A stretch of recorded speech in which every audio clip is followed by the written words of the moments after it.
He held a crisp $10,000 stack in his hand, laughing as his rich friends filmed us on their phones. "Come on, lady.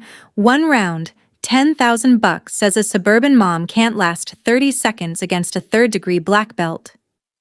The crowd at the neighborhood block party erupted into snickers. They saw a quiet, 34-year-old woman in an oversized jacket standing in her own driveway. They had no idea who I actually was. I looked down at his money, then slowly unzipped my jacket and dropped it to the pavement, revealing my fitted olive-drab shirt. The laughter died instantly. His smug smile froze mid-air when his eyes landed on the black and gold Ranger tab stitched onto my sleeve, alongside my Army Major rank insignia. "My name is Major Victoria Reed," and he was about to learn the difference between martial arts point sparring and real military combatives. "My name is Major Victoria Reed. At 34 years old, I've spent over a decade in the United States Army, enduring brutal training cycles, command positions, and grueling deployments overseas. After my last assignment, I was granted a temporary duty station near my hometown, giving me a chance to settle into a quiet suburban neighborhood in Sacramento. I was looking forward to a bit of peace, a place where the loudest sound in the morning would be the birds, not tactical alarms or heavy machinery. That peaceful dream didn't last long. My next-door neighbor was a wealthy tech executive named Richard Vance, a man who believed his bank account made him king of the block. But the real headache was his 22-year-old son, Julian. Julian was a tall, athletic state champion Taekwondo black belt who wore his credentials like a crown.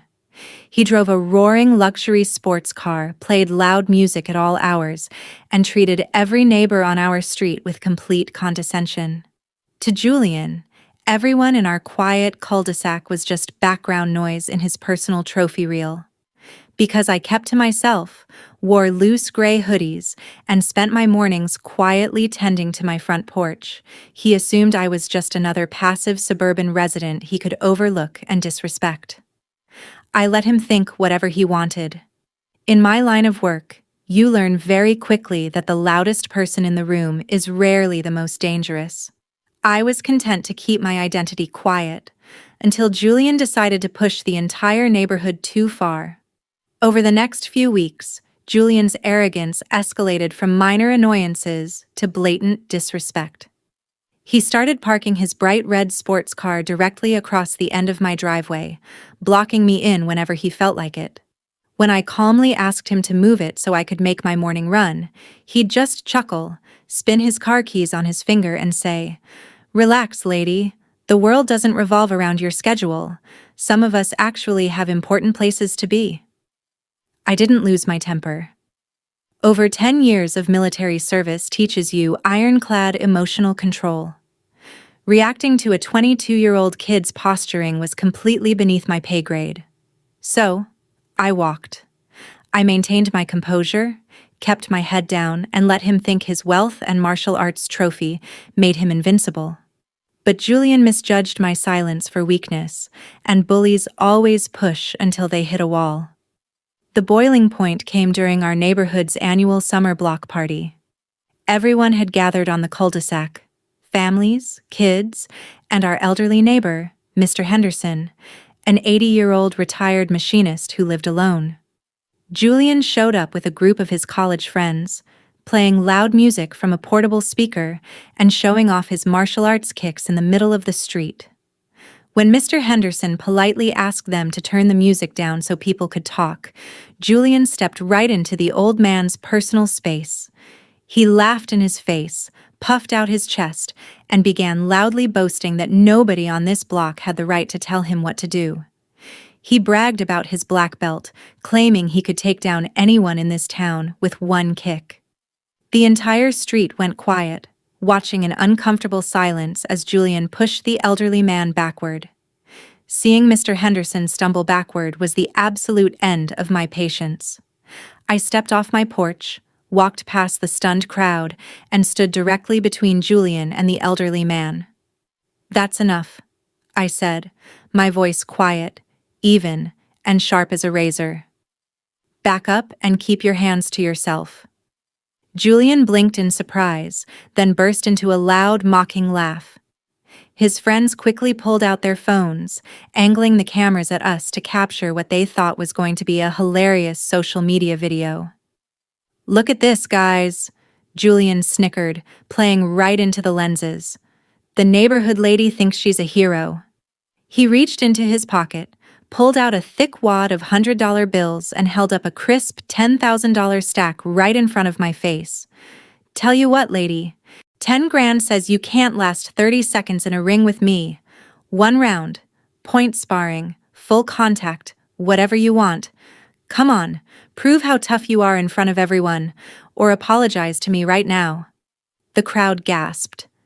$10,000 was a ridiculous amount of money to throw around at a neighborhood block party, and Julian knew it.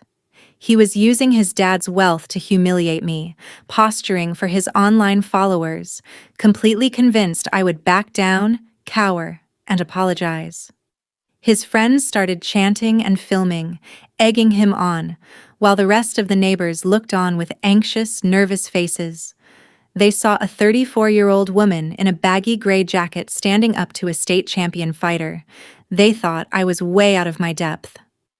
Julian grinned, waving the cash in the air, utterly convinced he had already won. He had no idea he was stepping into a trap of his own making. I looked at the cash, then directly into Julian's arrogant eyes. The street fell dead silent. Without saying a word, I reached up, unzipped my baggy gray jacket and slid it off my shoulders, letting it drop to the pavement. Beneath it, I was wearing my fitted olive-drab military shirt. Stitched sharply onto the left sleeve was my gold and black Army Ranger tab, positioned right above my major rank insignia. Julian's smug smile froze. His father, Richard, who had just walked out onto his porch, gasped loudly as his face drained of all color. The crowd went completely quiet. The kids holding their phones stopped laughing, their eyes wide as they stared at the Ranger scroll. They realized instantly that they weren't looking at a helpless suburban neighbor. They were looking at a battle-tested officer in the United States military. "Your challenge," I said calmly, stepping forward onto the asphalt. "I accept." Julian swallowed hard, his confidence visibly shattering, but his pride forced him to raise his hands into a traditional taekwondo fighting stance. He lunged forward, throwing a fast, flashy high roundhouse kick straight at my head, clearly designed for tournament points. I didn't even flinch. I ducked effortlessly under his leg, closing the distance instantly with standard Army combatives positioning. Before he could pull his leg back or regain his balance, I hooked his plant leg, controlled his lead arm, and executed a swift, non-lethal hip throw. Julian hit the pavement with a heavy thud, the wind knocked completely out of his lungs. In less than 3 seconds, I had him pinned flat on his back, my knee firmly securing his chest while controlling his wrist. He stared up at me, gasping for air, trembling, and utterly paralyzed with shock. The state champion didn't even get a single strike off. I held Julian pinned to the pavement for a few long, silent seconds, letting the reality of what just happened sink into his head and the minds of his stunned friends. His phone-wielding audience had lowered their screens, staring at the scene in absolute disbelief. When I finally eased my weight off his chest and stood up, Julian scrambled backward on his hands and knees, clutching his ribs, gasping for air, and utterly mortified. His $10,000 stack of cash lay scattered across the asphalt like useless paper. The smug, untouchable state champion was gone, replaced by a terrified 22-year-old who couldn't even look me in the eye. I didn't say a word as I calmly reached down and gathered every single bill from the ground, squaring the stack neatly in my palm. Julian cowered slightly, clearly expecting me to pocket the money or use it to humiliate him further. Instead, I turned toward the crowd and called Mr. Henderson forward. I handed the entire $10,000 stack straight to the confused old man.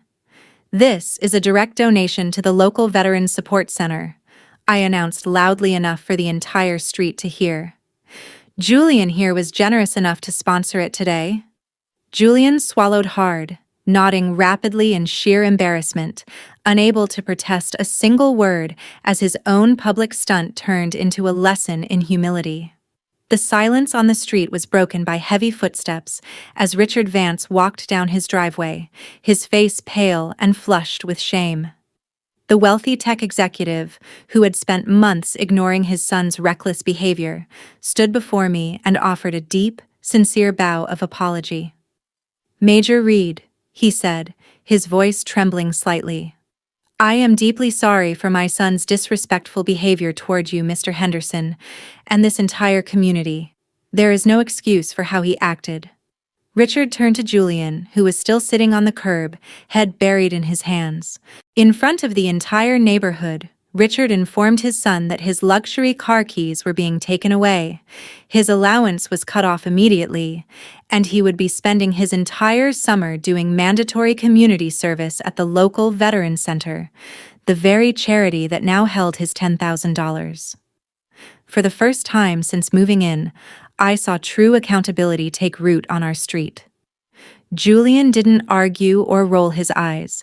He quietly accepted his punishment, thoroughly humbled by the lesson. The neighbors began cheering and clapping, thanking me not just for ending the disruption, but for handling the situation with total restraint, discipline, and honor. The toxic dynamic that had hovered over our quiet cul-de-sac vanished in a single afternoon. As the afternoon sun began to set over our quiet street, the block party transformed from a tense confrontation into a genuine celebration. Neighbors gathered around to chat, kids went back to riding their bikes, and for the first time since I'd arrived, a true sense of community filled the air. Standing on my porch with a cup of coffee, I watched Julian silently help Mr. Henderson carry heavy fold-out tables back to his garage. True discipline isn't about flexing power or proving you're better than everyone else. It's about knowing when to keep your power tucked away and using it only to protect those who can't stand up for themselves. That afternoon taught our neighborhood that quiet strength will always overcome noisy arrogance. Julian learned a lesson he'll carry for the rest of his life, and our street finally got the peace it deserved. Now, I'm curious about all of you watching out there today. How would you have handled Julian's arrogance if he had challenged you in front of your entire neighborhood? Would you have walked away or stepped up to teach him a lesson in humility? Drop your thoughts in the comments below, and don't forget to tell me which city and country you're watching from so I can see how far our story has traveled. If you enjoyed this video, hit that like button, subscribe to the channel, and click the bell notification so you never miss another story. Thank you for watching, stay strong, and I'll see you in the next one.